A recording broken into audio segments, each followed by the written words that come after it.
Mission accomplie pour Ursula von der Leyen. Sa nouvelle commission a reçu l'approbation finale des députés européens, permettant à l'exécutif d'entrer en fonction le 1er décembre prochain. Malgré un hémicycle plus divisé qu'il y a 5 ans, l'équipe de 27 commissaires a obtenu 370 voix pour, 282 contre et 36 abstentions. Le Parti populaire européen, les sociodémocrates, Renew Europe ainsi qu'une partie des Verts et des conservateurs et réformistes européens ont voté en sa faveur. Les groupes de la droite radicale, de l'extrême droite et de l'extrême gauche ont voté contre le nouveau collège de commissaires. We will work with all democratic, pro-European forces in this House. And as I've done in my first mandate, I will always work from the center. Ces dernières semaines avait lieu l'évaluation des commissaires proposés par chaque État membre de l'UE. Tous les candidats ont été examinés individuellement et ont passé le test avec succès.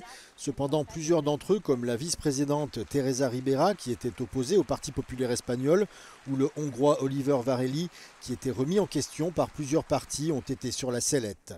You have scrutinized every member of this college in the last week. You have tested their fitness for the jobs they will serve. I know this was not easy, but overcoming divisions and forging compromises is the hallmark of a vivid democracy. La nouvelle commission sera en charge du destin de l'UE jusqu'en 2029.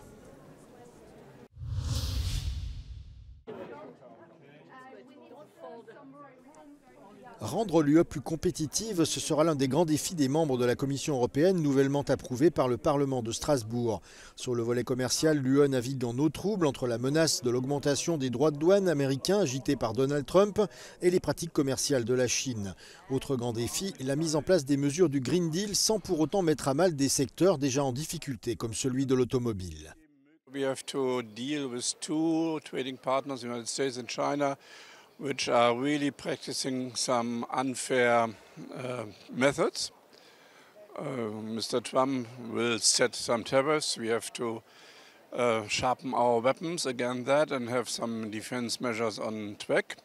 On China, we see some kind of hegemony regarding industrial policy with a lot of illegal subsidies. We have to react to this.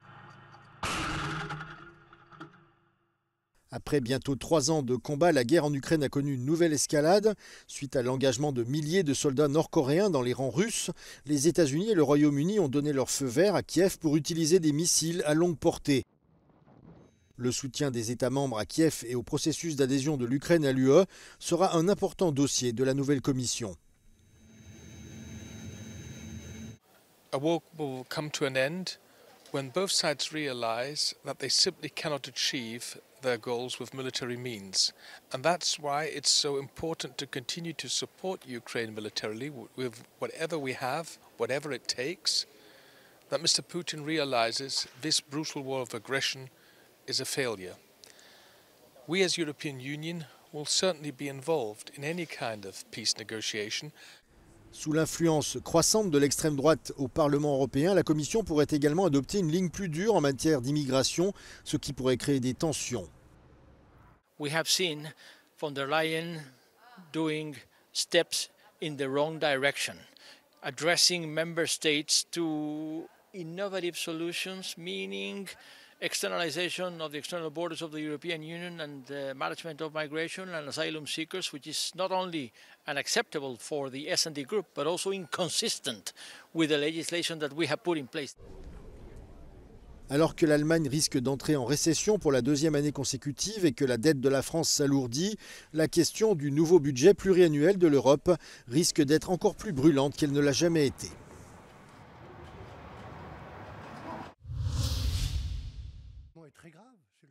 Le Premier ministre Michel Barnier a mis en garde contre la tempête que pourrait déclencher une chute du gouvernement. Le projet de loi finance prévoit d'aller chercher 40 milliards de réduction des dépenses publiques et 20 milliards de hausse d'impôts pour réduire le déficit. Mais la proposition ne fait pas consensus, la menace d'une motion de censure plane. Elle pourrait être déposée dès la semaine prochaine par la gauche en cas de recours au 49.3 sur le budget de la sécurité sociale.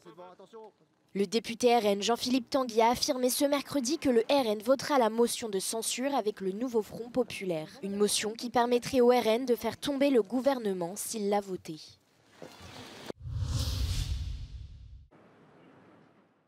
Après qu'Israël a accepté l'accord de cessez-le-feu proposé par Washington, le président américain s'est félicité de cette initiative qu'il espère mettra définitivement fin à ce conflit. This is designed to be a permanent cessation of hostilities.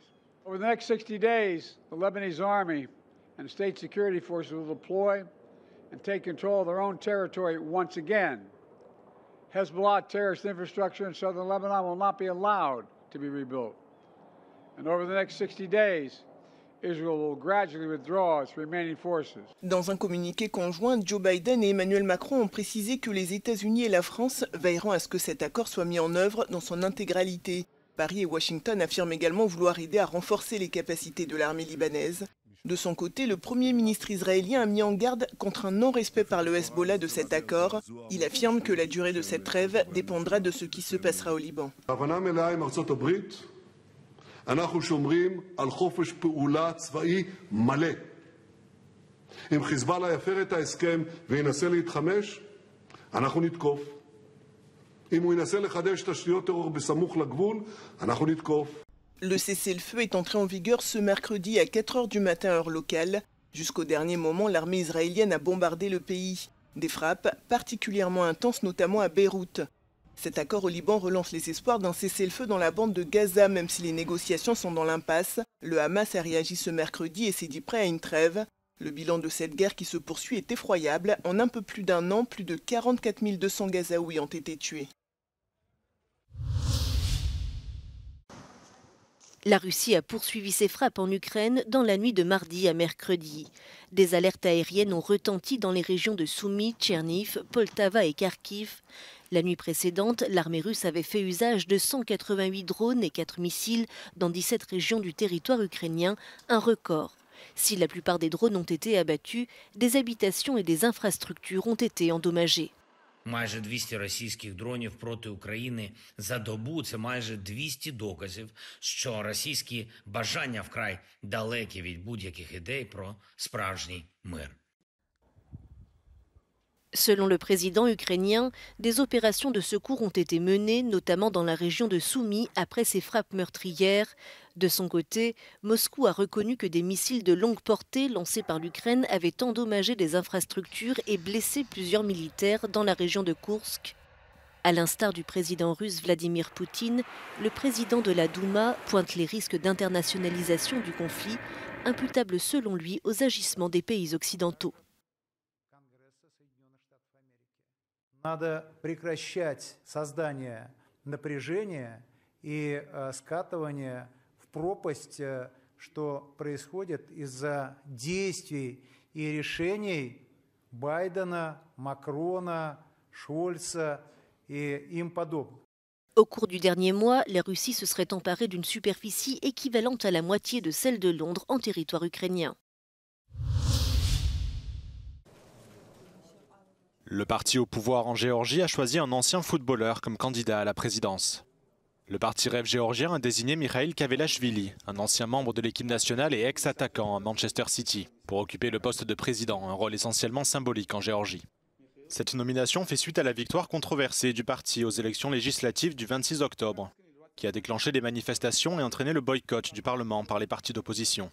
Mikhail Kavelashvili est pratiquement certain de remporter le vote du 14 décembre par le collège électoral contrôlé par le parti au pouvoir.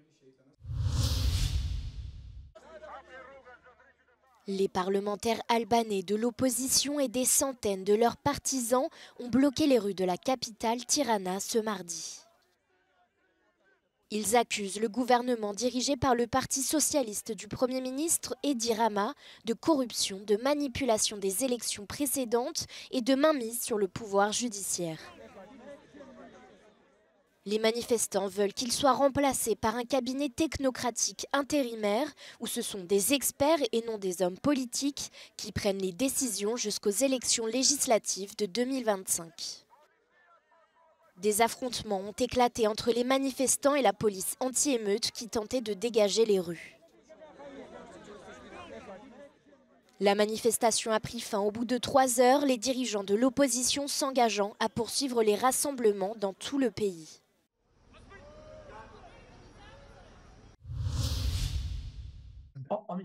L'Australie opte pour la méthode forte face aux réseaux sociaux. Wayne Holdsworth a pris fait et cause pour interdire ces plateformes aux moins de 16 ans depuis le suicide de son fils, Mac, 17 ans, victime de chantage en ligne. Ce mercredi, la Chambre des représentants a voté en faveur de cette mesure. Mac Holdsworth avait été la proie d'un quinquagénaire de Sydney qui s'était fait passer pour une adolescente afin de lui réclamer une photo intime et tenter de lui soutirer de l'argent. Depuis, ce père partage son histoire dans les écoles du pays. I've presented to now over 10,000 people, of which 3,000 are secondary school children. I asked them to put their hand up if they would support it. Yes, they support it. They're the kids that are supporting it. We can't rely on the tech giants to help. It's not in their interests. So we have to take control. Une interdiction qui ne fait pas l'unanimité dans la classe politique, mais aussi auprès des familles ou encore des experts. I understand both the limits of that particular policy and the expert evidence that is coming out from people who work in this space about the problems for young people being excluded from those spaces. I also think there's very significant privacy concerns for all Australians who may, in fact, be required to give up some of their privacy in pursuit of this particular policy. X et Instagram ont sans surprise exprimé leur désaccord vis-à-vis de cette mesure. Et si les députés ont voté cette interdiction à une écrasante majorité, les sénateurs, quant à eux, devraient bientôt se prononcer.